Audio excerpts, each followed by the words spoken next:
আল্লাহর হাবিব কান্না শুরু করছে, নিজে আসমানের দিকে তাকাইয়া বারবার আসমানের দিকে তাকায় আর বলে, আল্লাহ, গোটা মক্কা নগরীতে আমার বিরুদ্ধে সমালোচনা হচ্ছে, আমাকে নাকি আপনি ভুলে গেছেন? গোটা মক্কা নগরীতে এত সমালোচনা আমার বিরুদ্ধে শুরু হয়ে গেল, আপনি কেন জিব্রাইলকে আমার কাছে পাঠান না? কেন জিব্রাইল আমার কাছে আসে না? কষ্টে আল্লাহর নবী কান্দে। একদিন দুই দিন নয়, কিতাবে লেখছে কমপক্ষে 15 দিন পর্যন্ত ওহী আসা বন্ধ হয়ে গেছে। এত কষ্টের মধ্যে চতুর্দিক দিয়া সমালোচনা, এমনকি নবীরে গালমন্দ করতে লাগলো। আল্লাহর নবী 15 দিন পর্যন্ত কান্না শুরু করছে। একটা পর্যায়ে নবী নিজেই বলতেছে, আল্লাহ, আপনি কি সত্যি আমাকে ভুলে গেছেন? মনের কষ্টে চতুর্দিক দিয়া মানুষ বলে, আব্দুল্লাহর পুত্র মোহাম্মদের আল্লাহ মোহাম্মদকে ভুলে গেছে রে। নবীও কান্দে, আল্লাহ, কেন আপনি জিব্রাইল পাঠান না? কেন ওহী আসে না? নবীও কান্দে, মানুষও গালমন্দ করে। এক পর্যায়ে নবী নিজেই বলতে লাগলো, মালিক,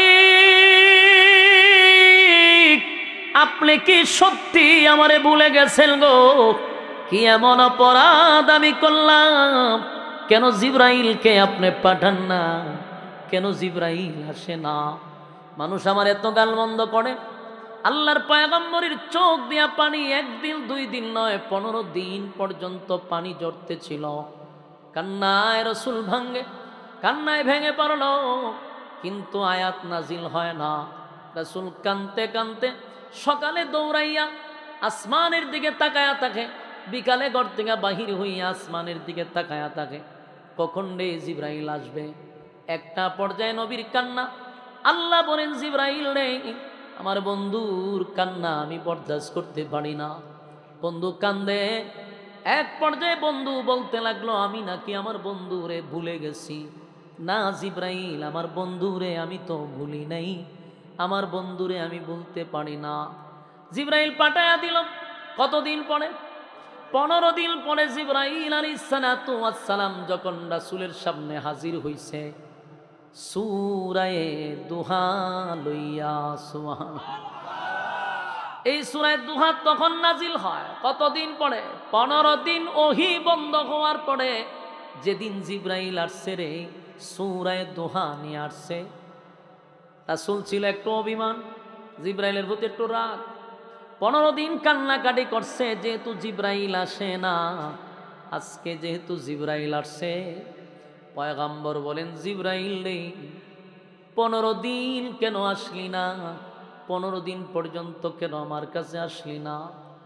এ জিব্রাইল, গোটা মক্কা নগরীতে আমার বিরুদ্ধে কত সমালোচনা, কত গালমন্দ আমারে করলো, 15 দিন পর্যন্ত কেন আসলি না?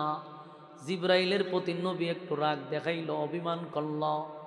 জিব্রাইল কয়, হুজুর, আমি আসতে চাই, আমার মালিক আসতে দেয় না। আমি তো আসতে চাই গো নবী, কিন্তু আমার মালিক যে আমারে আসতে দেয় না।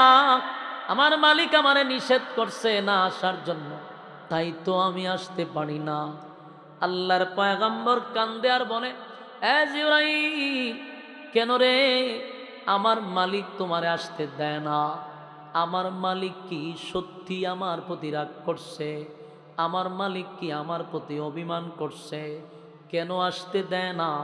জিব্রাইল কয়, হুজুর, অভিমান নয়, 15 দিন আগে মক্কার কিছু লোক আপনার কাছে 3টা প্রশ্ন জানার জন্য আসছিল। আপনি তাদেরকে বলছেন আগামীকালকে 3 প্রশ্নের জবাব দিয়া দিবেন। এই কথাটা আল্লাহর কাছে পছন্দ হয় নাই। এই কথাটা আল্লাহ পছন্দ করে নাই গো নবী। মাঝখানে আপনি ইনশাআল্লাহ বলেন নাই। ইনশাআল্লাহ না বলার কারণে 15 দিন আমি জিব্রাইল রে আপনার কাছে আসতে দেয় না। এ দেবিদ্বারের ভাইরা, কথাগুলি মনোযোগ দিয়া শুনেন। ইনশাআল্লাহ কত বড় একটা কথা। যেই কথাটা না বলার কারণে আমার আল্লাহ 15 দিন ওহী বন্ধ করে দিল। যেই জিব্রাইল সকালে বিকালে আসে সেই জিব্রাইলের আশা বন্ধ করে দিল। তাহলে ইনশাআল্লাহ এটা কি সাধারণ? ইনশাআল্লাহ বলার দরকার আছে নি? ইনশাআল্লাহ না বলার কারণে নবী 15 দিন কানল। ইনশাআল্লাহ না বলার কারণে ওহী 15 দিন বন্ধ হলো। ইনশাআল্লাহ না বলার কারণে জিব্রাইল আসলো না। সেই ইনশাআল্লাহ কিয়ামত পর্যন্ত যেন উম্মত না ভুলে।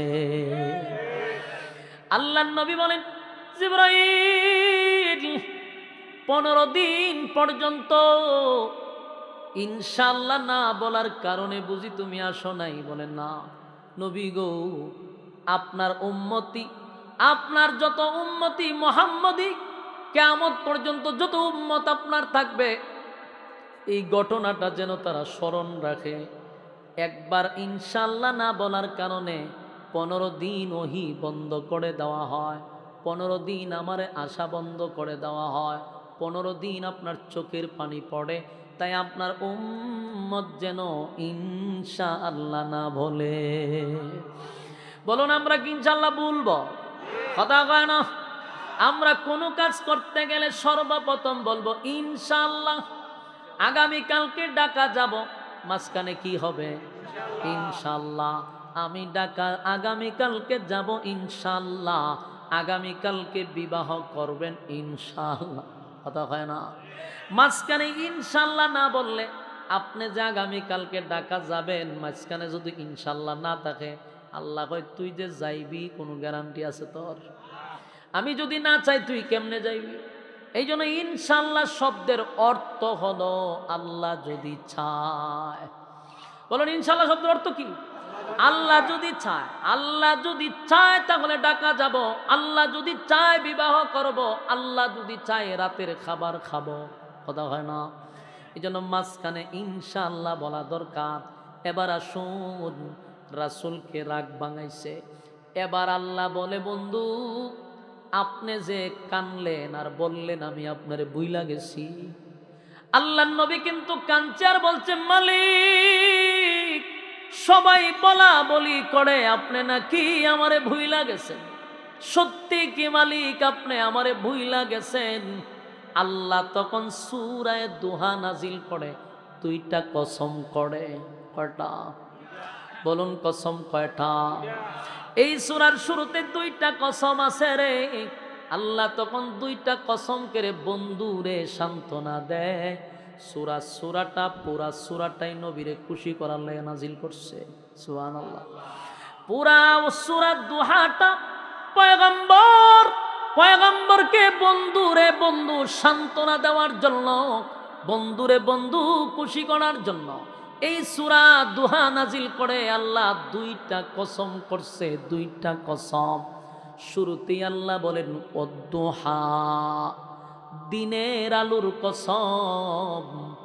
ওয়াদ-দুহা, দিনের আলোর কসম। চাষতের নামাজের সময় যেই রুদ্রটা উঠে, 12টার আগ পর্যন্ত রুদ্রটা যেই পরিমাণ উঠে, সেই সময়টার কসম করেন আল্লাহ।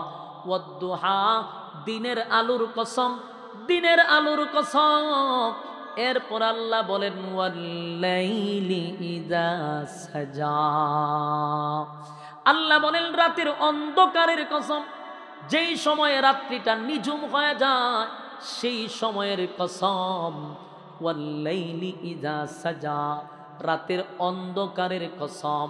তাহলে এই সূরার 2টা কসম, একটা হলো দিনের আলোর কসম, আরেকটা হলো রাতের অন্ধকারের কসম। কিন্তু আমি আরো 2টা ব্যাখ্যা পাইছি। তাফসীর কারকরা বলেন আল্লাহ ওয়াদ-দুহার আরেকটা অর্থ এখানে উঠান। আরেকটা অর্থ হলো ওয়াদ-দুহা, নবীর সুন্দর চেহারার কসম। সুবহানাল্লাহ।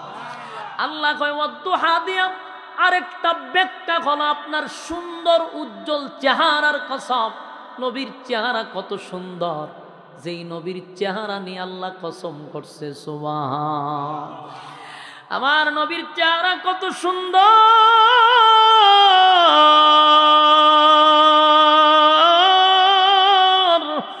পয়গম্বরের চেহারার দিকে তাকাইয়া সাহাবায়ে কেরামরা বলেন প্রচন্ড খিদা যদি লাগে গো, ঘরে খাবার নাই, নবীর চেহারা মোবারকের দিকে তাকায়া থাকতাম, পেটের খিদা নিবারণ হয়ে যেত। জুরে কোন সুবহান। সেই চেহারার কসম করছে আল্লাহ, ওয়াদ্দুহা, আপনার সুন্দর চেহারার কসম, ওয়াল্লাইলি ইযা সাজা, এটার আরেকটা ব্যাখ্যা হলো আপনার কালো চুলের কসম। নবীর চুল ছিল কালো, আর চুলগুলা এত সুন্দর ছিল যে আল্লাহ নিজেই চুলের কসম করছে রে, চুলের কসম করছে। আল্লাহ কয় ওয়াল্লাইলি ইযা সাজা, আপনার কালো চুলের কসম। তাহলে আমরা সূরার শুরুতে দুইটা কসম পাইলাম। আল্লাহ কয় রাতের অন্ধকারের কসম, দিনের আলোর কসম, সুন্দর চেহারার কসম, কালো চুলের কসম। দুইটা কসম করে আল্লাহ পরের আয়াতে বলেন মা ওয়াদ্দাআকা রাব্বুকা ওয়া মা ক্বালা। আল্লাহ দুইটা কসম করে বলে হাবিব না, আপনার রব আপনারে ভুলে নাই, আপনার রব আপনারে ভুলে নাই, ভুলে নাই, ভুলে নাই, ভুলে নাই।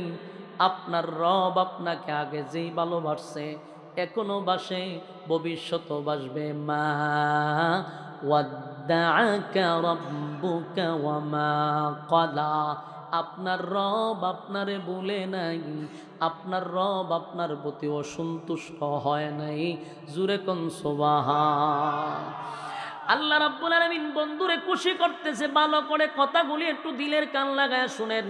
বন্ধুরে বন্ধু কেমন ভাবে খুশি করে, অভিমান কেমনে ভাঙায়, একটু দিলের কান লাগান। এই কথা না বলে, এই কথা না বলে আল্লাহ বলেন মা ওয়াদ্দাকা রাব্বুকা ওয়া মা ক্বালা, আপনার রব আপনারে ভুলে নাই। এরপর আল্লাহ বলেন ওয়ালাল আখিরাতু খায়রুল লাকা মিনাল উলা। আল্লাহ বলেন আপনাকে আমি যা দিছি, আপনাকে আমি যা দিছি এটা কিছুই না পয়গম্বর। পরবর্তী যুগের জন্য আপনাকে আমি যা দিব, এখনের চেয়ে হাজার হাজার হাজার গুণ বেশি দিব। বন্ধু আপনি বলছেন আমি আপনাকে ভুইলা গেছি।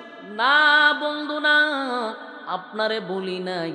ওয়ালাল আখিরাতু খায়রুল লাকা মিনাল উলা। দুনিয়া আপনাকে আমি যা দিছি কিছুই না, এর থেকে হাজার কোটি গুণ বেশি আপনার জন্য পরকালে বরাদ্দ রাখছি। সুবহানাল্লাহ। ওয়ালাল আখিরাতু খায়রুল লাকা মিনাল উলা। এরপরে আল্লাহ বলেন বন্ধু আমি আপনাকে অচিরেই খুশি করব। ওয়ালা সাউফা ইউতিকা রাব্বুকা ফাতারদা। এই আয়াত আল্লাহ বলেন ওয়ালা সাউফা ইউতিকা রাব্বুকা ফাতারদা। রব্বে কারীম বলেন বন্ধু আপনার রব আপনাকে শীঘ্রই শীঘ্রই শীঘ্রই খুশি করবে। সুবহানাল্লাহ। কেন এই কথা বললেন? ওয়ালা সাউফা ইউতিকা রাব্বুকা ফাতারদা। আল্লাহ কেন বললেন আপনাকে খুব শীঘ্রই খুশি করব? এর ব্যাখ্যা তাফসীর কারকরা বলেন আল্লাহ ওয়ালা সাউফা ইউতিকা রাব্বুকা ফাতারদা, এই আয়াতের ব্যাখ্যা করছে হয়তোবা রাসূলকে মক্কা বিজয়ের ইঙ্গিত করছে আল্লাহ, হয়তোবা রাসূলকে আরশে আজিমের মেহমান বানাবে এটার ইঙ্গিত করছে আল্লাহ, হয়তোবা আল্লাহর পয়গম্বর আল্লাহর কাছে অনেক কিছু দাবি করছিল উম্মতের জন্য, সেই দাবিগুলা হয়তোবা আল্লাহ পূরণ করছে। এই জন্যই আল্লাহ বলেন ওয়ালা সাউফা ইউতিকা রাব্বুকা ফাতারদা। আপনার রব আপনাকে শীঘ্রই খুশি করবে, শীঘ্রই খুশি করবে। যুবক ভাইরা আল্লাহর নবী আল্লাহর কাছে একবার দরখাস্ত করছিল।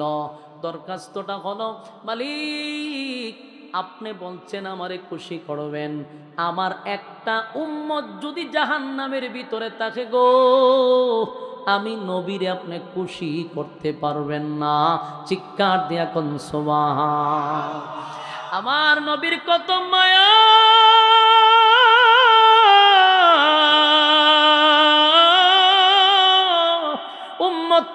প্রতি নবীর কত মায়া রে। আল্লাহর কাছে দরখাস্ত করে, মালিক রে কেমনে খুশি করবেন? আমার একটা গুনাহগার যদি জাহান্নামের ভিতরে থাকে, ওয়াদা দিলাম আমি নবীর আপনি খুশি করতে পারবেন না। হয়তোবা আমার আল্লাহ এই জন্যই আয়াতটা নাজিল করে বলেন, ওয়ালা সাউফা ইউতিকা রাব্বুকা ফাতারদা। আপনার রব আপনাকে শীঘ্রই খুশি করবে, শীঘ্রই খুশি করবে। এ যুবক ভাইরা, এরপরে আল্লাহ বলেন, আলাম ইয়াজিদকা ইয়াতীমান ফাআওয়া। এরপর আল্লাহ বলেন, আপনাকে আমি এতিম অবস্থায় পেয়েছিলাম। আল্লাহ বন্ধুরে বুঝাইতেছে। ওই যে বন্ধু অভিমান করছে যে আপনি আমার ভুলে গেছেন, একের পর এক আল্লাহ জবাব দিতেছে। আল্লাহ বলেন, আলাম ইয়াজিদকা ইয়াতীমান ফাআওয়া। আপনি কি এতিম অবস্থায় ছিলেন না? আমি কি আপনাকে আশ্রয় দেই নাই? সুবহানাল্লাহ। আমি আপনাকে এতিম অবস্থায় পেয়েছি, আমি আপনাকে আশ্রয় দিয়েছি। এরপরে আল্লাহ বলেন, ওয়াওয়াজাদাকা আইলান ফাআগনা। তিনি কি আপনাকে পথ হারা অবস্থায় পান নাই? আপনাকে তো উনি আপনাকে পথ দেখাইল। এখানে ব্যাখ্যা হলো, কথাগুলি আগে বুঝতে হবে, নাহলে ভেস লাগাইবেন। নবী কি পথ হারা ছিল? আল্লাহ বুঝাইছেন, এটা আপনি পথ হারা অবস্থায় আপনাকে পেয়েছি, আমি আপনাকে পথ দেখাইছি। তার ব্যাখ্যা হলো, যেই ছেলেটা এতিম হয়, যার গার্জেন থাকে না, যার কোনো গার্জেন থাকে না, এই ছেলেটা পড়ালেখা করতে পারে না, সমাজে প্রতিষ্ঠিত হতে পারে না। এই সমস্ত ছেলেগুলা হয় টুকাই হয়, না হলে শিশু গ্যাংয়ের সঙ্গে জড়িত হয়, ঠিক নেই, নেশাগ্রস্ত হয়, কারণ তার কোনো গার্জেন নাই, তার পিছনে কেউ নাই। আল্লাহ হয়, আপনিও তো এতিম ছিলেন, কেউ নাই, আপনার বাবা নাই, দাদা নাই, আত্মীয় স্বজন আপনার কাছে ছিল না। আমি আল্লাহ আপনাকে আশ্রয় দিলাম, আপনি পথ হারা হয়ে যেতেন, মানে এই অবস্থায় থাকলে তো পথ হারাই হওয়ার কথা। আমি আল্লাহ আপনাকে পথের উপরে রাখছি, পথ হারা হইতে দেই নাই। জুরে কোন সুবহান। এই জন্য আল্লাহ বলেন, ওয়াওয়াজাদাকা আইলান ফাআগনা ওয়াওয়াজাদাকা দাল্লান ফাহাদা। আমি আপনাকে পথ হারা অবস্থায় পেয়েছি, আবার পথ দেখাইছি। এরপর আল্লাহ বলেন, ওয়াওয়াজাদাকা আইলান ফাআগনা। এই আয়াতের ব্যাখ্যাগুলি বোঝার চেষ্টা করুন। বিশেষ করে আমাদের সমাজে একটা সমস্যা, এই সমস্যার সমাধান আপনারা পাবেন, একটু দিলের কান লাগায় শুনেন। আল্লাহ নবীরে বলেন, ওয়াওয়াজাদাকা আইলান ফাআগনা। আপনাকে কি আপনার রব নিঃস্ব অবস্থায়, মানে আপনাকে কি আপনার রব গরিব অবস্থায় পায় নাই? আপনার রব আপনাকে ধনী বানাইছে, তার মানে নবী গরিব ছিল, আল্লাহ নবীরে ধনী বানাইছে। কথা কই না? এই আয়াতের ব্যাখ্যা আপনাদের বোঝা দরকার, জানা দরকার। আল্লাহ কয় আপনি গরিব ছিলেন, আমি আপনাকে ধনী বানাইছি। কিন্তু আফসোসের ব্যাপার হলো, আমাদের সমাজের কিছু কিছু মৌলবীদের ওয়াজ শুনলে মেজাজ এত গরম হয়, সারাটা বাংলাদেশে ওয়াজ করতে করতে এমন একটা প্রভাব পালাইছে, উইট্টুই হয় নবী গরিব আছেন, ফেডো ভাত্তর আছে। এই ওয়াজ আর পাবলিকরে কত শুনাইতো আমার এখন, খালি কয় নবী গরিব, নবীর ভেড়ো ভাত্তর। তো নবীর ভেড়ো ভাত্তর থাকলে, নবী গরিব থাকলে তুই গাড়িতে চলস করে, আর তুই এত ভিআইপি খাওয়ান খাস করে। কথা কই না দি? প্রশ্ন আসেনি? তুই নবীর কান্ডারি হয়ে থাকলে, নবীর ভেড়ো ভাত্তর, তাহলে এত দামি দামি কাপড় আমি কেন পরবো? প্রশ্ন আসে কিনা? এই ওয়াজ করে কি পরিমাণ ক্ষতি ইসলামের করছে তার একটা কথা শুনে। আজকে নাস্তিকরা এই ওয়াজ শুনতে শুনতে তার মগস্ত যে নবী গরিব ছিল, নবী এতিম গরিব, উনার ফেটে ফাত্তর ছিল, এই ওয়াজ তারা মগস্ত করছে। এখন নেক্সট টাইমে যখন কোনো আলেম রাজনীতি করতে চায়, কোনো আলেম যখন নেতৃত্ব দিতে চায়, তখন ওই সমস্ত নাস্তিকরা আমাদের দিকে আঙ্গুল তুলে বলে, হে হুজুররা আপনারা রাজনীতি করেন করে। কেন কয়? এরা জানে ইসলাম গরিব, ইসলামের ফেটো ভাত্তর আসিন, ইসলাম গরিব ছিল, তো হুজুররা রাজনীতি করতে করে। হুজুররা থাকবো মসজিদ, হুজুররা থাকবো মাদ্রাসা, হুজুররা মানুষের বাড়িতে মরলে গিয়ে মোনাজাত করব, এই হলো হুজুরের কাজ। নাস্তিকদের ধারণা পাল্টাইছি আমরা। আমরা ঠিক বাড়িতে গিয়ে হইলে চলবো। আপনারা মনে করতেছেন যে হুজুরে সাবা মাইরা যাইতেছে, বাস্তবতার সাথে মিলে কিনা দেখেন। আমি তো আপনার আয়াতের অর্থ বলছি, আল্লাহ নিজে কয় আপনি গরিব ছিলেন, আমি ধনী বানাইছি। কিন্তু আমার প্রশ্ন হলো, আল্লাহ যেখানে কয় আপনাকে ধনী বানাইছি, এখানে মৌলবীরা কি ওয়াজ বারবার করে নবীর পেটে পাত্তরা ছিল, নবী গরিব ছিল কেন? আর ফরের পৃষ্ঠা ফরস না কেন? প্রথম পৃষ্ঠা হলো গরিব ছিল, ফরের পৃষ্ঠাতে ধনী ছিল, এই পৃষ্ঠা ফরস না কেন? আর এই ওয়াজ করতে করতে ইসলামের কত 12টা বাজাইছে। আলেমরা রাজনীতি করতে গেলে কয় যে আপনারা রাজনীতি করেন কে? কে কয়? মদ কুরে কয়, সুদ কুরে কয়, গাঞ্জা কুরে কয়, লম্পটে কয়, বদমাইশে কয়। এই বদমাইশগুলি আলেমদের উপর আঙ্গুল দিয়া কয় তোরা রাজনীতি করস কেন? এই বেটা, ফরের পৃষ্ঠা পয়রা দেখ, আল্লাহ বলছে আমি আপনাকে ধনী বানাইছি। তার মানে আমার নবী দেশের রাষ্ট্রনায়ক ছিল, নবী দেশের প্রেসিডেন্ট ছিল। এই প্রেসিডেন্ট যে নবী ছিল অনেক মুসল্লিরা জানেই না। জানবো কেমনে? ওই যে খানদিরা ওয়াজ করে নবী গরিব আছেন, ফেটো বাত্তর আছে, আর হ্যাঁ গিয়া দুমসে মুরুক খায়। বাস্তব না বাস্তব? এই ওয়াজ করে যখন খাইতে যাবে খাওয়ানোর প্লেট লইবেন, বলে হুজুর ভাত তুললেন, লয়ে ফেটো বান্ধেন। হাইজলামির একটা সীমা আছে। নবী গরিব ছিল, নবীর আল্লাহ ধনী বানাইছে, দেশের বাদশা ছিল, বাদশা। এখন আসুন, আলেমরা রাজনীতি কোথার থেকে শিখছে? রাসূলের কাছ থেকে সরাসরি আলেমরা রাজনীতি শিখছে।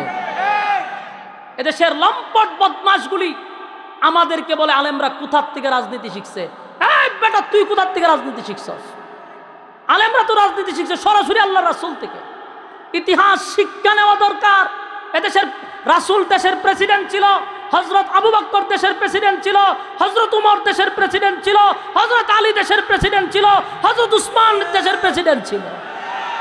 ফাজলামির একটা সীমা আছে।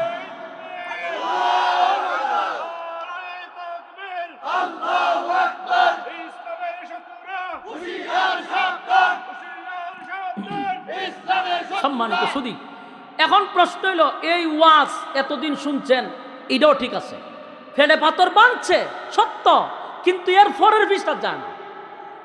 এরপরে আল্লাহ কইছে আপনাকে ধনী বানাইছি। রাসূল ছিল দুনু জাহানের বাদশা। বলুন, রাসূল কি ছিল? দুনু জাহানের বাদশা। নবী দুনিয়ার বাদশা, পরকালের বাদশা, দেশের প্রেসিডেন্ট ছিল। রাসূল যদি এই যুগে থাকতো, তাহলে পৃথিবীর সবচেয়ে দামি গাড়ি রাসূল চালাইতো। এরকম মন মানসিকতা নিজের মধ্যে তৈরি করেন। আর কত ইসলামদারের মানুষের কাছে নিচে নামাইবেন, আর কত নামাইবেন? আজকে একটা ইঞ্জিনিয়ারের ছেলে মাদ্রাসায় পড়তে দেয় না, ডাক্তারের ছেলে মাদ্রাসায় পড়তে দেয় না। কেন দেয় না? আমাদের নোংরামির কারণে। আমরা মরে কেনা দৌড়ায় জায়গা একটা কোরআন শরীফ লইয়া, বেটা জিন্দা থাকতে পড়ছত না, মরার পরে ফরজ করে। যার কোরআন শরীফ তার মাথার দ্বারে পড়তে গেছে, জীবনে কোনোদিন কোরআন শরীফ পড়ছে? তিনি মরার পরে ফিরে গীতা করতে। কোরআন শরীফ পড়তে জিন্দা থাকতে, পরে মরার পরে। ইসলাম তারে ভিখারি বানায়া দিছে কিছু লেবাসদারি মৌলবীরা। এগুলো বললে তো আপনার কষ্ট লাগবে। কষ্ট লাগলে কি তা? আমার যেটা সত্য কথাটা বলতে হবে। আমার ধারণা হলো প্রত্যেকটা আলেমের একটা করে বাড়ি, একটা করে গাড়ি, শান শৌকতে থাকা দরকার। আজকে আমাদের কারণে আজকে ডাক্তারের ছেলে মাদ্রাসা দেয় না কেন? কই দিয়া কিতা করতাম, হে তো মাদ্রাসা কইরা চিন্তা করবো কোন বেড়া মরবো। এই চিন্তা মাথার থেকে বাহির করতে হবে। আলেম শুধু মসজিদ নয়, আলেমের পার্লামেন্ট পর্যন্ত যাবার যোগ্যতা আছে। মন মানসিকতা তৈরি করতে হবে। আমাদের মধ্যে গুতাগুতি বাদ দিতে হবে। হিংসায় ডিব্বা বৈরাত রাখছে। আরে বাপরে বেটা, পাবলিকের মনের মধ্যে এত হিংসা নাই, টুফিওয়ালার ভিতরে যেই পরিমাণ হিংসা। বেটা, তোর ভিতর থেকে হিংসা দূর কর। হিংসার কারণে আজকে আমরা এক প্ল্যাটফর্মে হতে পারি না, এক প্ল্যাটফর্মে একত্রিত হতে পারি না, শুধু হিংসার কারণে। আর না হয় আজকে বাংলাদেশে কোনো দল থাকলো নয়, বাংলাদেশের জামাত ইসলাম যদি এক হয়ে যেত, আমাদের খেলাফত এক হইতো, ইসলামী আন্দোলন এক হইতো, সব টুফিওয়ালা যদি এক প্ল্যাটফর্মে আসতো, আল্লাহর কসম এদেশে আর কোনো দল আমি মনে করি না। কিন্তু হয় না কেন? গুতাগুতি। একটাই আর একটা ছায়ার উপরে পাড়া দেয় না। এক মসজিদের ইমাম আর এক মসজিদের ইমাম সামনে সহ্য করতে পারে না, এক বক্তা আর এক বক্তারে সহ্য করতে পারে না। আরে ভাই, গুতাগুতি বাদ দেন, আমরা একটা প্ল্যাটফর্মে আসতে হবে। আমরা যদি হাতে হাত মিলাই, এর চেয়ে শক্তি আর কোনো দল নাই। আর বাংলাদেশে যেই পরিমাণ টুফিওয়ালা যদি এক হয়, হেরাও বুঝে যে এইটির এক করণ দেওয়া যেত না, এক হইলেই বিপদ। বাস্তব না বাস্তব? আমি যেই কথাটা আপনারা বলতেছিলাম, এটা হলো রাসূল গরিব ছিল, রাসূলের পেটে পাথর ছিল, কথা তো সত্য। কিন্তু ফরের পৃষ্ঠায় আল্লাহ বলেন আমি আপনাকে ধনী বানাইছি। আপনি দেশের বাদশা, রাসূল দেশের রাষ্ট্রনায়ক ছিল। সেই ওয়াজ যদি বেশি বেশি চলতো, নাস্তিকরা বলতো যে হুজুর রাজনীতি পাইছে করতে গিয়া, তো এরাও জানতো যারে এরা তো রাসূল ছিল দেশের প্রেসিডেন্ট, এই জন্য তো এরা রাজনীতি করতে চায়। এই মাথার থেকে এটা অলরেডি সরাই দিছে, মাথার ভিতরে ঢুকাইছে ইসলাম গরিব। আল্লাহ আমাদের হেফাজত করুক। আমি কথায় কি রাগ করতেছেন? রাগ করলে কি করতাম শুনছেন আমি? আল্লাহ বলেন ওয়াওয়াজাদাকা আইলান ফাআগনা, আপনাকে আমি নিঃস্ব অবস্থায় পেয়েছি, আপনাকে পরবর্তীতে ধনী বানাইছি। এই সূরার আপনি একটু বালা কইরা দেখেন, সূরা দুহার ৮ নম্বর আয়াতটা বাংলাতে গিয়ে আবার পড়বেন, যে খালি যে গরিবের ওয়াজ শুনছেন, এখন আল্লাহ নিজে আপনাকে ধনী বানাইছে। সুবহানাল্লাহ। এরপর আল্লাহ বলেন ফাআম্মাল ইয়াতীমা ফালা তাকহার, কাজেই আপনি এতিমের প্রতি কঠোর হইয়েন না। আল্লাহ তার বন্ধুরে কি কয়? এই যুবক পয়গম্বর আসমানের দিকে তাকাইয়া যে আল্লাহকে বলছিল, মালিক আপনি কি আমারে ভুইলা গেছেন? আল্লাহ কিন্তু এরপরই কতগুলি বলতেছে, একটা দুইটা ন, দুইটা কসম করে আল্লাহ বন্ধুরে সান্ত্বনা দেয়, রে বন্ধু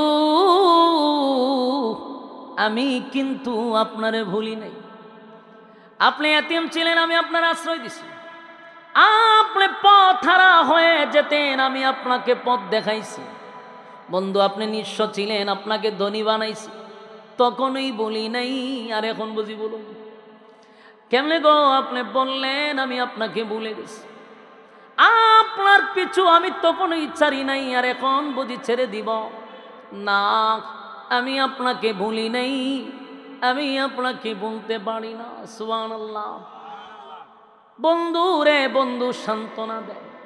আল্লাহ বলেন বন্ধু আমি আপনাকে ভুলি নাই, ভুলতে পারি না, তাই তো আপনাকে পিছনের কথাগুলি স্মরণ করাইয়া দিলাম। আপনাকে আমি নিঃস্ব অবস্থায় পেয়েছি, আপনাকে এতিম অবস্থায় পেয়েছি, আপনাকে গরিব অবস্থায় পেয়েছি, আমি ধনী বানাইছি। এরপর আল্লাহ বলেন তাই কাজেই আপনি কোনো সময় এতিমের প্রতি কঠোর হইয়েন না। ফাআম্মাল ইয়াতীমা ফালা তাকহার, পয়গম্বরকে আল্লাহ বলেন আপনি এতিমের প্রতি কঠোর হইয়েন না। এই ওয়াজকে খালি নবীরই করছে, কথা কয় না, না কিয়ামত পর্যন্ত সমস্ত উম্মতি মুহাম্মদীর জন্য এই ওয়াজ, কথা কয় না। আমাদেরকে ওয়াজ করা হইল আমরা যেন নেক্সট টাইমে কোনো এতিমের প্রতি কঠোর না হই। ইয়াদ থাকবো যাদের মা নাই বাবা নাই, আল্লাহর নবী বলেন এতিমদেরকে যারা মহব্বত করবে, এতিমের মাথায় যারা হাত বোলায়া দিবে, এতিমের পাশে যারা দাঁড়াবে, ওয়াদা দিলাম কিয়ামতের ময়দানে জান্নাতের ভিতরে ওই বান্দা আমার সঙ্গে জান্নাতে থাকবে। এতিমদের উপরে জুলুম করা যাবে না, কথা কই না? এতিমের প্রতি কি করা যাবে না? জুলুম করা যাবে না। এতিমের মাল মাইরা খাওয়া যাবে না। আপনার ভাই মারা গেছে, বাতিজাটা এতিম, আপনি সুযোগ বুঝার নিজের নামে সম্পত্তি লিখে লই গেছেন না, এরকম দুর্নীতি করা যাবে না। এতিমের প্রতি যারা এরকম আচরণ করবে, তসবিহ আপনারে বাঁচাইতে পারতো না, নামাজেও বাঁচাইতে পারতো না। সারাদিন তসবিহ সুবহানাল্লাহ সুবহানাল্লাহ সুবহানাল্লাহ, এটা বক্কর চক্কর বন্ডামি, এটা শেষ, কথা হয় না? সারাদিন তসবিহ আপনি সুবহানাল্লাহ পড়তেছেন, আর হেমাদা মানুষের পকেটের টাকা টাইনা মাইরা খাইতেছেন, এতিমের মাল খাইতেছেন, জুলুম করে খাইতেছেন, বিচারের নামে অবিচার করে খাইতেছেন। এই তসবিহ আপনারে বাঁচাইব? এটা যে বন্ডামি, এটা মানুষও বুঝে। তোমার তসবিহ পড়ার যদি দরকার থাকে, তোমার পকেটে ঢুকা, মানুষে দেখতো কেটে, তোমার তুমি মানুষের দেখায় দেখায় সুবহানাল্লাহ পড়ো, সুবহানাল্লাহ সুবহানাল্লাহ সুবহানাল্লাহ, এটা কি তা? এটা তো বন্ডামি। এই তসবির মধ্যে কি আছে? ভণ্ডামি আছে। এই জন্য আল্লাহ বলেন ওয়ালাম নাকুনু তুইমুল মিসকিন।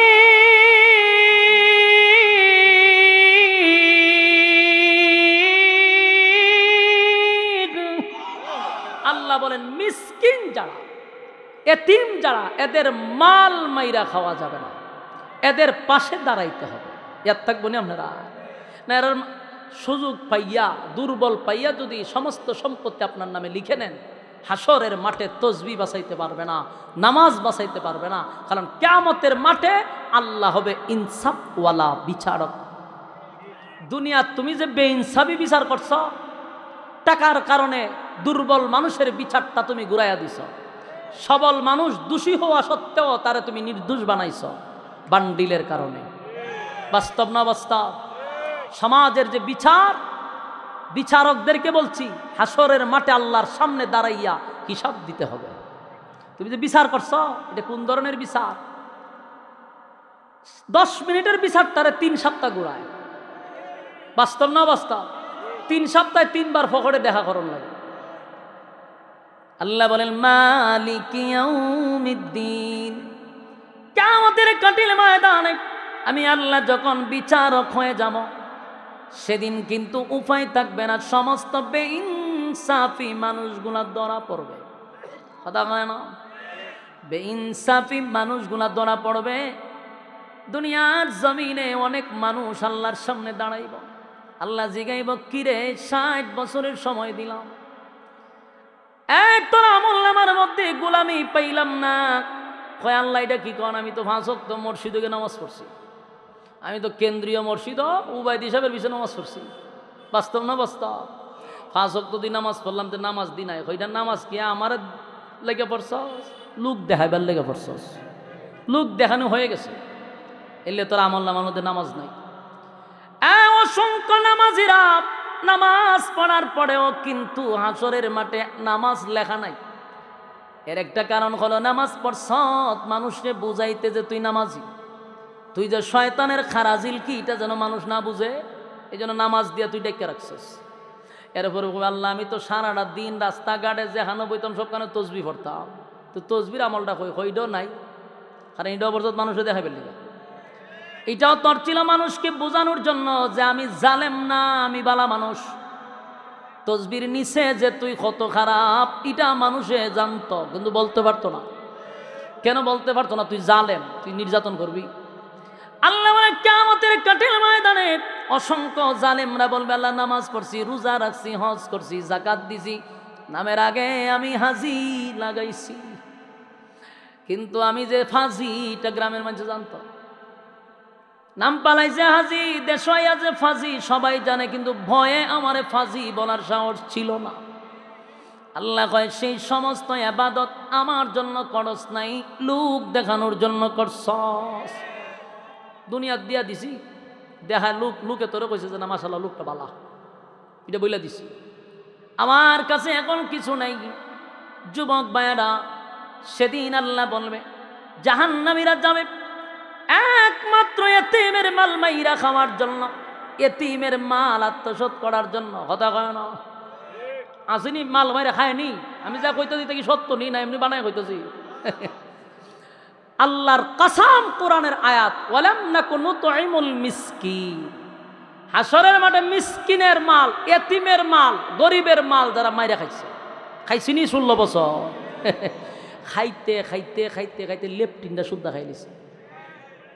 আমরা এলাকা 2 বিধবা বেটি দেখি গেছে ইয়ত, এটার কিতা কয় ইউনিয়ন অফিসে গিয়ে ঝগড়া লাগিয়ে গেছে মেম্বুরের সাথে। কিরে কি ঝগড়া? হয় আমার নামে যে 3টা লেপটিন এলো, এটা তো গত সপ্তাহ মান ছেড়ে দিয়েছে, আমার টাকু লাস্টে গুতায়া দেখে মেম্বার আর চেয়ারম্যান নামে লেখাই দিয়েছে লেপটিন। চিন্তা করেন, রুচির মধ্যে কুত্তায় প্রস্রাব করলে লেপটিন খায়, আর কত নিছিলাম তখন, খাইতে খাইতে লেপটিনটা পর্যন্ত খাইলি। বিধবা মহিলাদের শাড়ি পর্যন্ত খাইয়া লাইছে, বিধবা মহিলাদের বাতাস তো চাল ডাল গম ইডি পর্যন্ত খাইছে। তোরা রুচি কত নিছিলাম সে, জবাব দিবি কেমনে আল্লাহর কাছে? কহ কেমনে জবাব দিবি? খাইয়া তো ফেট পুলাইছস, জবাব দিবি কেমনে যে তুই এতিমের মাল মাইরে খাইছস? তুই জনগণের সম্পদ লুটপাট করছস, কি জবাব দিবে আল্লাহর কাছে? এই জন্য আল্লাহ বলেন পয়গম্বর আপনাকে আমি কিন্তু এতিম অবস্থায় পাইছি, সাবধান গো নবী, এতিমদের প্রতি আপনি কঠোর হইবেন না। আল্লাহ বলেন বন্ধু এতিমের প্রতি কঠোর হইয়েন না। ওয়াজাদাকা আইলান ফাগনা ফাআম্মাল ইয়াতীমা ফালা তাকহার। কাজে আপনি এতিমের প্রতি কঠোর হইয়েন না, আপনি কিন্তু এতিম ছিলেন পয়গম্বর, আমি আপনাকে ধনী বানাইছি। এরপর আল্লাহ বলেন ওয়া আম্মাস সাইলা ফালা তানহার, মানুষের প্রতি আপনি তিরস্কার কইরেন না, মানুষরে টিটকারি কইরেন না। একজন মানুষ দুর্বল, আপনার সমপরিমাণ না, তারা তিরস্কার করা যাবে না। রাসূলকে ওয়াজ করতেছে, কিন্তু এই ওয়াজ কিন্তু রাসূলের জন্য না, উম্মতের জন্য, আমাদেরকে শিক্ষা দিতেছে। কথা কি বুঝতেছে? আল্লাহ বলেন আপনি মানুষের প্রতি তিরস্কার করবেন না। ওয়া আম্মাস সাইলা ফালা তানহার, তিরস্কার করা যাবে না। মানুষের সাথে কোনোদিন মানুষকে ছোট করে কথা বলা যাবে না। সে যোগ্যতা যেমনই হোক, সে রিক্সা চালা, কিন্তু তা আমি ব্যাংকে চাকরি করি এই জন্য কি রিক্সাওয়ালারে তিরস্কার করে কথা বলবো? এটা কি ইসলাম শিক্ষা দিছে?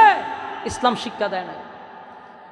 এরপর আল্লাহ বলেন ওয়া আম্মা বিনিআমাতি রাব্বিকা ফাহাদ্দিস, তাই আপনার নিজের রবের নিয়ামত প্রকাশ করেন।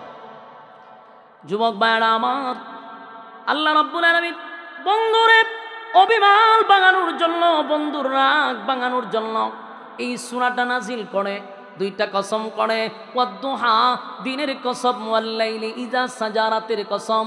মা ওয়াদ্দাআকা রাব্বুকা ওয়া মা ক্বালা। আল্লাহ বন্ধুর রাগ ভাঙাইতেছিল আর বলতেছিল, বন্ধু আপনার প্রতি আমি রাগ করি নাই, আপনাকে আমি বলি নাই। এই সান্ত্বনা দেওয়ার জন্য এতগুলি ওয়াজ নবী করছে। এবার আসুন, পয়গম্বরকে সান্ত্বনা দিল, রাগ ভাঙাইল। আল্লাহ হয় আগেই বলছি না, আর এখন বলুম আপনারে, কেউ ছিল না মক্কা নগরীতে যখন নবী কালেমার দাওয়াত দিত। আপন চাচা আবু লাহাব নবীর বিরোধিতা করত। ওই যে উম্মে জামিল মহিলা দৌড়াইয়া গিয়া কয়, শয়তান কি এখনো আসে নাই? এই মহিলা নবীর চাচি ছিল রে, কিন্তু পয়গম্বরের বিরোধিতা করছে। নবীর তেলাওয়াত শোনার জন্য রাত্রের বেলায় মহিলা জাগ্রত থাকত, দিনের বেলা নবীর বিরোধিতা করত। কথা কি বুঝতেছেন? এই মহিলা দিনের বেলায় বিরোধিতা করত, আর রাত্রের বেলায় এই মহিলা নবীর তেলাওয়াত শোনার জন্য দাঁড়ায় থাকত। আল্লাহ বলে, বন্ধু যখন আপনার কেউ ছিল না, কালেমার দাওয়াত দিতে গিয়ে আপনি মার খাইতেন, রক্তাক্ত হয়েছেন, আমি আল্লাহ কি আপনার পাশে ছিলাম না? আমি কি আপনারে ভুলে গেছি? আপনারে তায়েফের ময়দানে রক্তাক্ত করছে, রক্ত জড়াইছে, আমি আল্লাহ কি আপনারে ভুলে গেছি? না বন্ধু না, আপনার শরীর দিয়া রক্ত জড়াইছে, আমি আল্লাহ আপনার ইজ্জত আর সম্মান বাড়ানোর জন্য আরশে আজিমের মেহমান বানাইছি। সুবহানাল্লাহ। আদম আলাইহিস সালাতু ওয়াস সালাম থেকে লইয়া ঈসা রূহুল্লাহ পর্যন্ত কত নবীরা কত পরীক্ষায় উত্তীর্ণ হয়েছে গো নবী, কিন্তু কাউকে আমি আরশে আজিমের মেহমান বানাই নাই। সুবহানাল্লাহ। আল্লাহ বলেন, বন্ধু কেমনে বললেন আমি ভুলে গেছি। ওয়ালা সাউফা ইউতিকা রাব্বুকা ফাতারদা, আপনাকে খুশি করার জন্য আমি হাউজে কাউসার দান করছি। সুবহানাল্লাহ। কোন নবীকে হাউজে কাউসার দেই না, আপনাকে হাউজে কাউসার দিছি। দুনিয়ায় থাকতেই আপনাকে হাউজে কাউসার আমি দেখায় আনছি সশরীরে। বন্ধু আপনারে ভুলি নাই। বন্ধু যে রাগ করছে, আল্লাহ কয় আপনারে আমি রাগ ভাঙানোর জন্য সূরা দুহা নাজিল করে দুইটা কসম করছি। বন্ধু কত ভালোবাসি, আপনার চেহারার কসম করছি, আপনার চুলের কসম করছি, এরপরে বলছি আমি আপনাকে ভুলি নাই। সুবহানাল্লাহ। বলুন, আল্লাহর রাসূলকে ভুলে গেছে না আগের থেকে সম্মান আর মর্যাদা বাড়াইছে?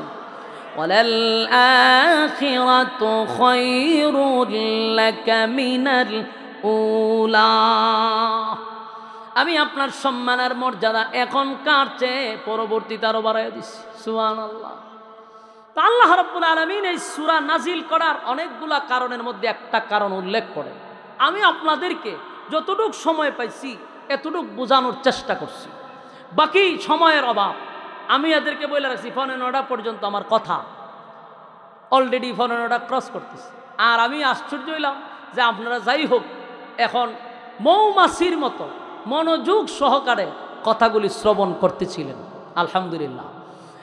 মেরা দিল তলব রহা হ্যায় মেরে জলনে রহা হ্যায় সিনা এ দওয়া ওহি মিলেঙ্গে মুঝলে চলো মদিনা বলগল উলা বিকমালিহি কশফত তুজা বিজমালিহি হসনত জমিআ খিসালিহি সাল্লু আলাইহি।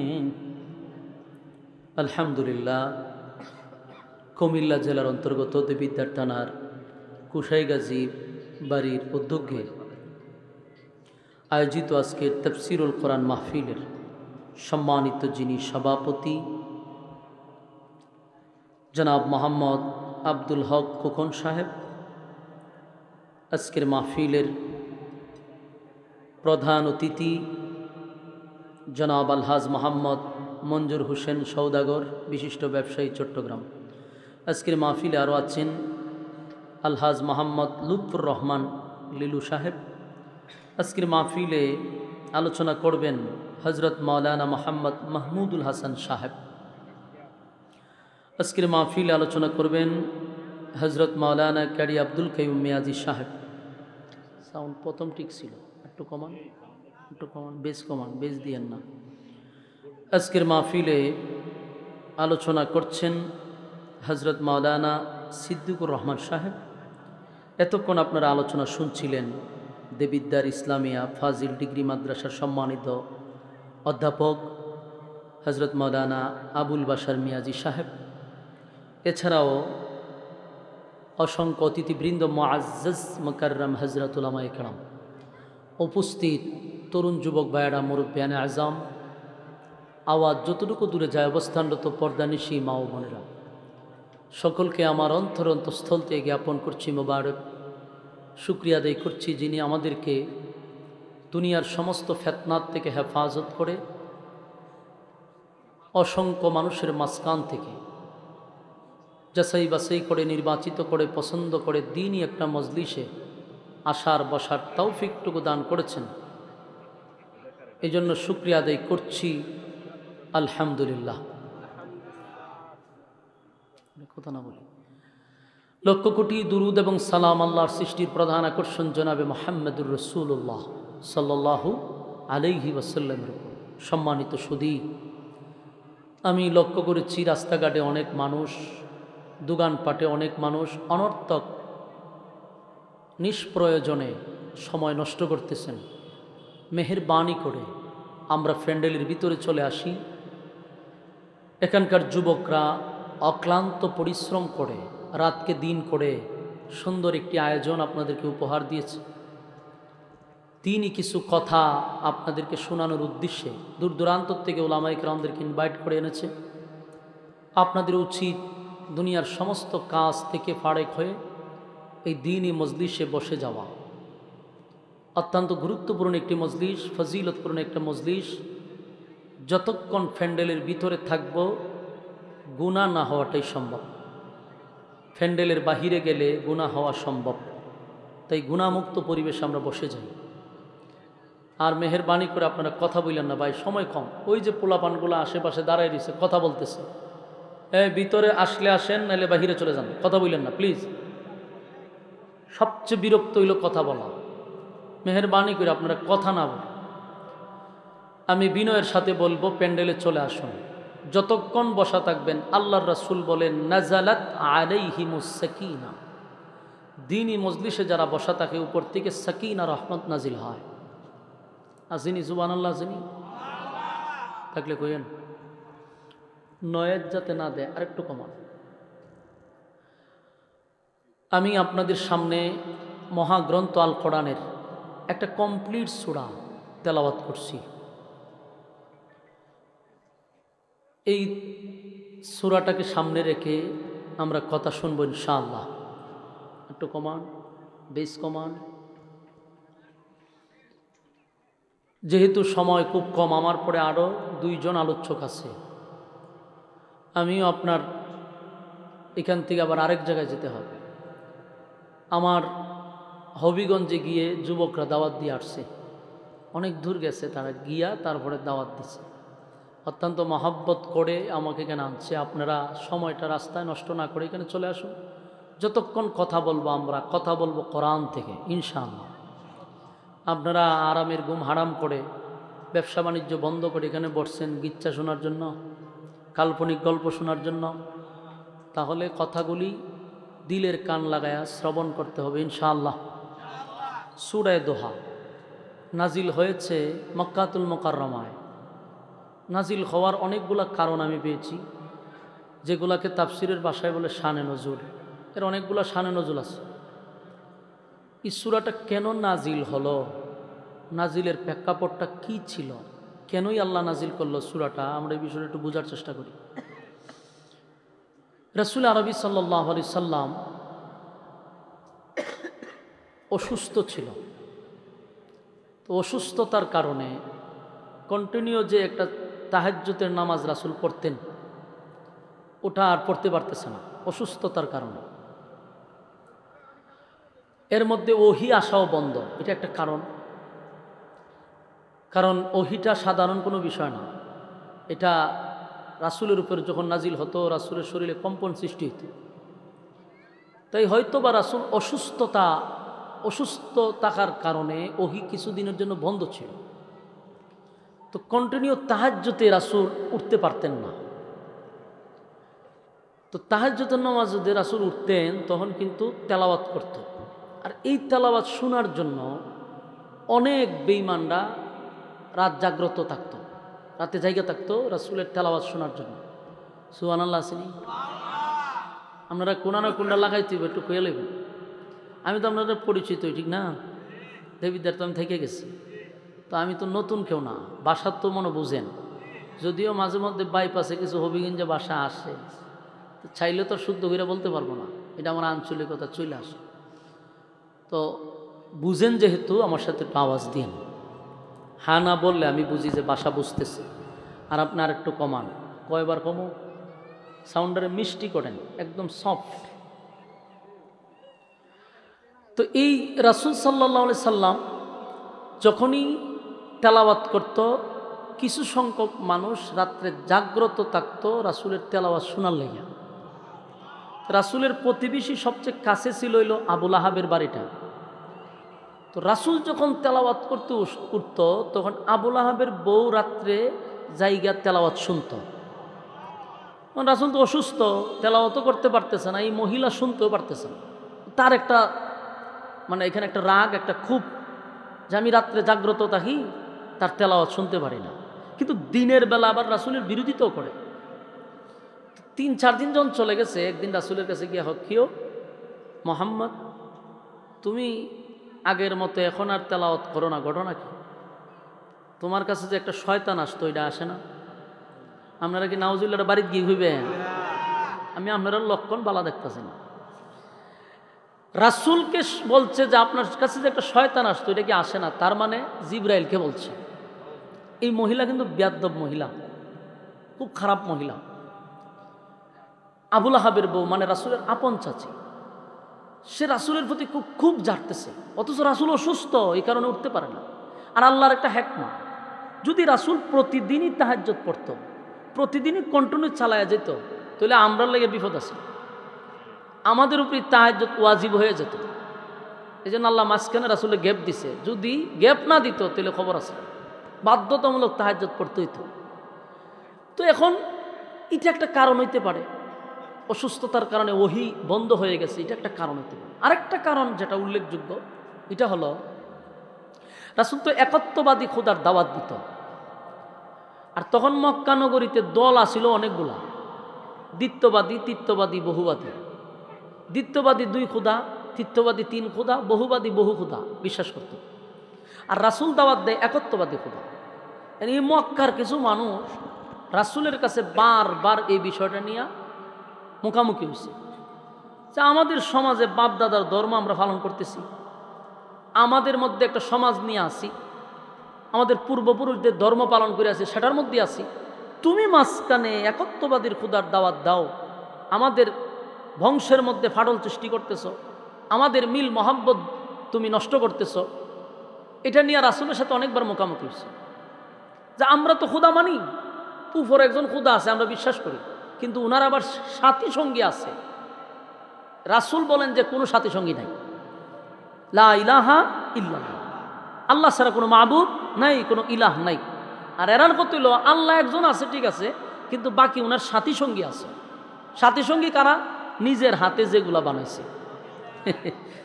তো আল্লাহ রাসূলকে বলতেছে তুমি দাওয়াত দেওয়া বন্ধ করো, সমাজের মধ্যে ফাটল সৃষ্টি করতেছ। রাসূল বলেন দেখেন আল্লাহ আমাকে পাঠাইছেন রাসূল হিসাবে। এরা তো গেছে মেজাজ গরমে, তুমি আমাদের সাথে চলছো, আমাদের সাথে খাইছো, আমাদের সাথে উঠা বসা করছো, তুমি রাসূল হইলা কখন থেকে? তো রাসূল তাদেরকে বিভিন্নভাবে বোঝানোর পরে তারা কোনোভাবেই রাসূলের সাথে কথা বলে পারে না। এই ফুলামান্ডিরে কথা বলাই দিন বন্ধ করো ভাই, মনোযোগ দিয়ে শুনেন। আল্লাহর কসম একটা কথা আমি আমার মন গড়া বলবো না, কোরআন থেকে কথা বলতেছি, আপনার আগে মনোযোগ দিয়ে ভূমিকাটা বুঝতে হবে, তাহলে আলোচনা বুঝবেন, নাহলে বুঝতেন না। ভূমিকাটা খুব মনোযোগ দিয়ে শোনেন।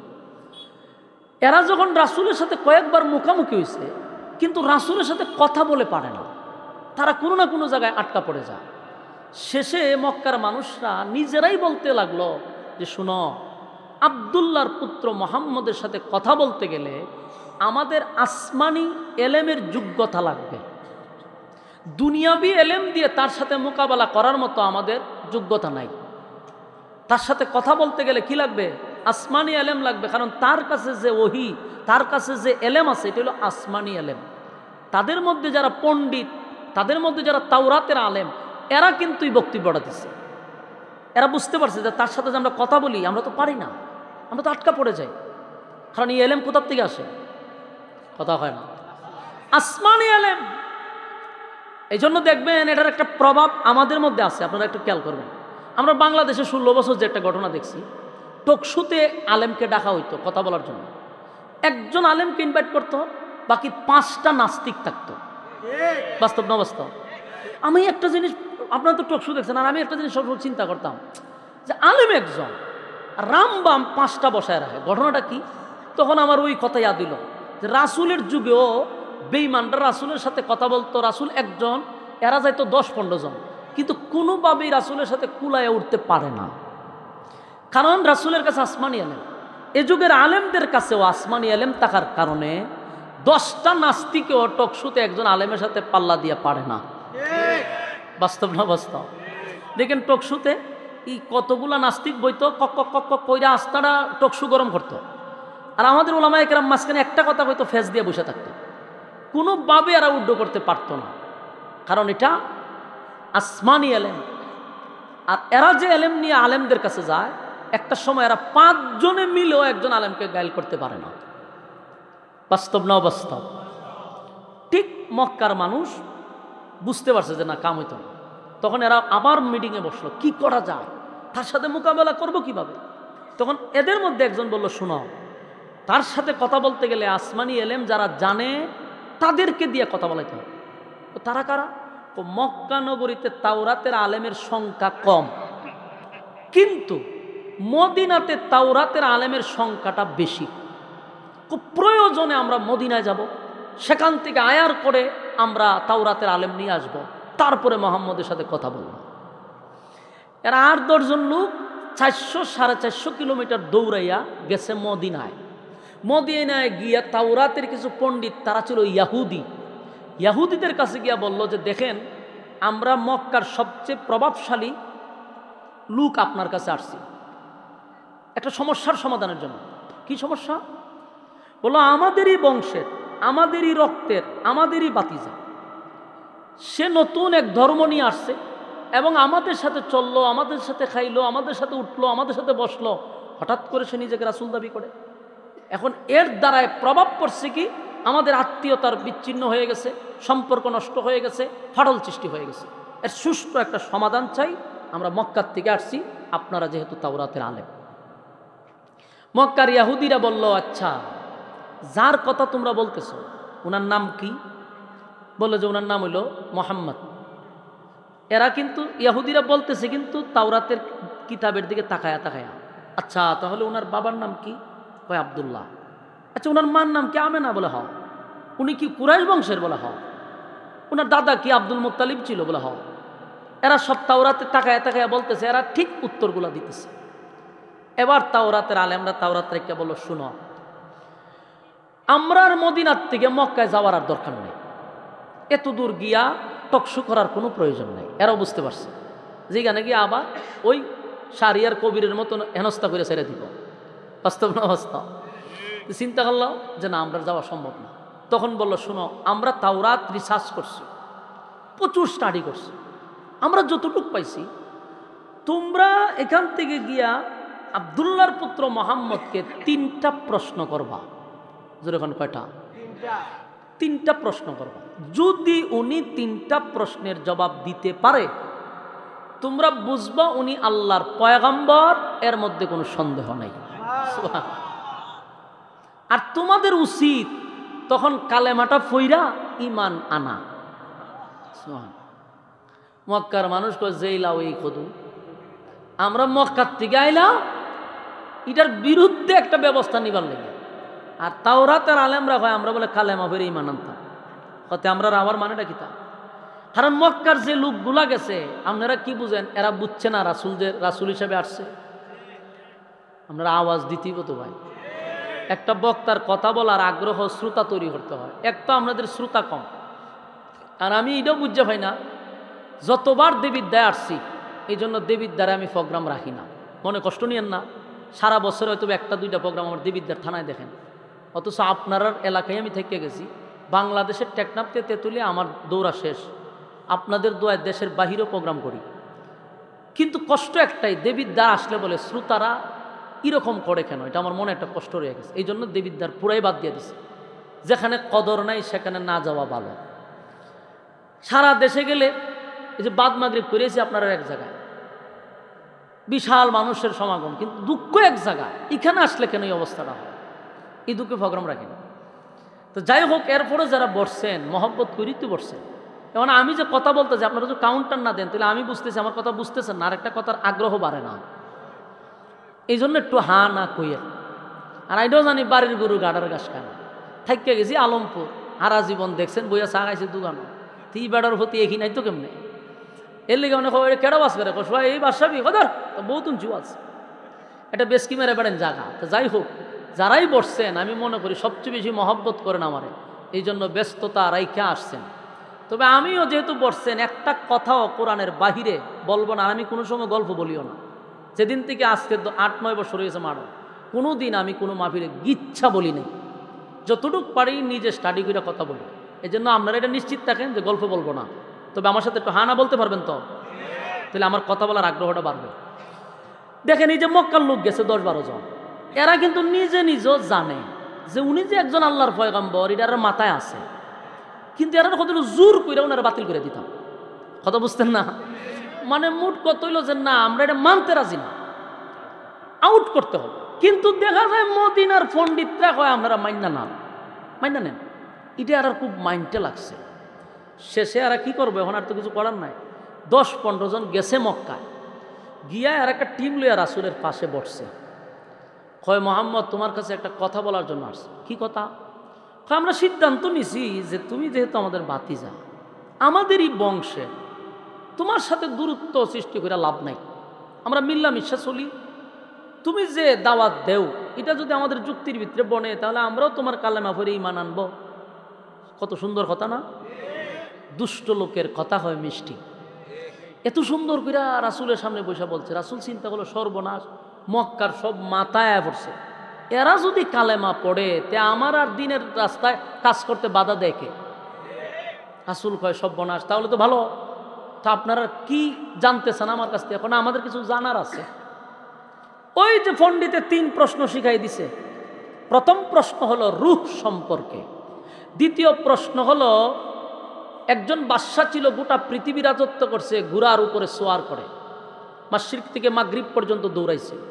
3 নম্বর প্রশ্ন হলো, 7 জন যুবক কতদিন ঘুমন্ত অবস্থায় ছিল, কতদিন পরে জাগ্রত হয়েছে, এর ডিটেলস বর্ণনা করেন। এই 3 প্রশ্ন লইয়া রাসূলের কাছে এসে বলে, আমাদের কিছু জানার আছে। রাসূল কয়, কি জানবেন? আমরা 3টা প্রশ্নের উত্তর যদি দিতে পারো, তাহলে ওয়াদা দিছি তোমার কালেমা পড়ে ঈমান আনবো। সুবহানাল্লাহ। আল্লাহর রাসূল বললেন যে ঠিক আছে, আপনাদের প্রশ্ন কি? রূহ সম্পর্কে, ওই বাদশাহ সম্পর্কে যিনি গোটা পৃথিবী রাজত্ব করছে, আর হইল 7 জন যুবকের ব্যাপারে। রাসূল বলল ঠিক আছে, আপনারা আগামীকালকে আইসেন, আমি 3টা প্রশ্নের জবাব দিয়া দিব। এরা তো খুশি হয়েছে, যাক এখন দিতে পারছে না, আগামীকালকে তো দিব। এই 10-15 জন লোক চলে গেছে। রাসূলের ধারণা ছিল সকালে জিব্রাইল আসে, বিকালে জিব্রাইল আসে, রাত্রে জিব্রাইল আসে, বলবো উত্তর দিয়া দিব, আমি বইলা দিব, শেষ। কিন্তু এদিন তো আর জিব্রাইল আসে না। ঘটনা কি? রাসূল কি নিজের থেকে কোনো কথা বলতেন না আল্লাহ যা জানাইতেন তা বলতেন? এটা আমাদের আকীদা। রাসূল গায়েব যদি জানতো তাহলে সেদিনই 3 প্রশ্নের জবাব বইলা দিত। এখন যারা গায়েবের উপরে আকীদায় বিশ্বাসী, আপনাদের কাছে আমার প্রশ্ন, কথা তো বলতেছে কোরআন থেকে, আপনি আমার জবাব দেন। গায়েব যদি রাসূলই জানতো, 3 প্রশ্নের জবাব কেন দিতে পারলো না? বোঝা যায় রাসূল নিজের থেকে একটা কথাও বলে নাই, আল্লাহ যা বলতেন রাসূল তা বলতেন। পরের দিন জিবরাইল আসে না। তখন রাসূল তো ডেট দিছে, তো তোমরা আগামীকালকে আইসো। এই 10 জন লোক আবার আগামীকাল কাটছে, আইসা কয়ও আমরা উত্তর কৌ। রাসূল কয় সর্বনাশ, জিবরাইল তো আসছে না। আচ্ছা ঠিক আছে, আজকে হইতো না, আপনারা আগামীকালকে এসেন। আবার ডেট দিছে আগামীকালকের। আগামীকালকেও জিবরাইল আসলো না। পরের দিন আবার এই 10 জন লোক আসছে, কয় আজকে হইছে না, পরের দিন আইন। পরের দিনও জিবরাইল আসে না। পড়ছিনি মহাচিন্তা। আচ্ছা আপনারাই বলেন তো, আপনারা এখানকার মসজিদের ইমাম সাহেবের যদি একজন মুসল্লি গিয়া হুজুর একটা ফতোয়া আলোয় আইছে আপনার কাছে, এটা উত্তর দিন চান, ইমাম সাহেব আপনারা কইছে আগামীকালকে আইসেন, আমি দিকে জানাবো। তার মানে হুজুর অবশ্যই একটু মুতালা করবে, তারপর আপনারা বলবে। পরের দিন গেছেন হুজুর, এর পরের দিন আইন, এর পরের দিন গেছেন, এর পরের দিন আইন। আপনার মেজাজটা গরম হইব নি? আপনি কি করবেন? আপনি দেবিদ্দার থানা গেটের সামনে গিয়ে ছাল হইবেন, একটা বিস্কুট লইয়া সেটা 4-5 জন লইয়া হইবেন, কয়ও এরার গ্রামও যে একটা হুজুর রাখছে, এটা আসলে হুজুর কবে কোনো ওজন নেই, কি এর আলেম রাখছে? হাও এক হুজুর রাখছে, মানুষের বাদ খালি গরম ভাত খায় আর ঘুমায় আর ফেট বাড়ায়। যত সমালোচনা আছে, সারাটা দেবিদ্দার থানা গেট থেকে নিয়ে নিউ মার্কেট পর্যন্ত বাদ রাখবেন আপনি? যাইবেন আর কইবেন, যাইবেন আর কইবেন। হুজুর ভাইছেন তো সমালোচনা করতে মজা, জনমের গাওয়া গাইবেন। ঠিক এরাও এই কাজটি করছে। এরাও গোটা মক্কায় মানুষের সামনে গিয়ে কইসলাম নি যে উনি কোনো নবী টবি না, উনি আমাদের বাপ দাদার ধর্মের মধ্যে সুনকালি দিবার লেগে বেরিয়েছে। দেখছ 3 প্রশ্ন জিজ্ঞাসলাম, আজকে 1 সপ্তাহ ধরে উত্তরই দিতে পারে না। ঘটনাটা ঘটে গেছে। অন্যদিকে রাসূল পড়ছে মহা পেরেশানিতে যে জিবরাইলকে রায় না, আর মানুষ সমালোচনা করতেছে চতুর্দিক দিয়া। একটা পর্যায়ে মানুষ বলা বলি করতে লাগলো যে মোহাম্মদের আল্লাহ মোহাম্মদকে ভুইলা গেছে। আর ওই যে উম্মে জামিল আবু লাহাবের বউ, এটা আরো সুযোগ পাইছে। হয় আগে একটা শয়তান তো এখন আর আয় না মোহাম্মদের কাছে। আর মোহাম্মদের আল্লাহ যে মোহাম্মদের একবারে বাদ দিয়া দিছে। নাউজুবিল্লাহ। চতুর্দিক দিয়া সমালোচনা। আসে না জিবরাইল, রাসূলের মনে কত কষ্ট।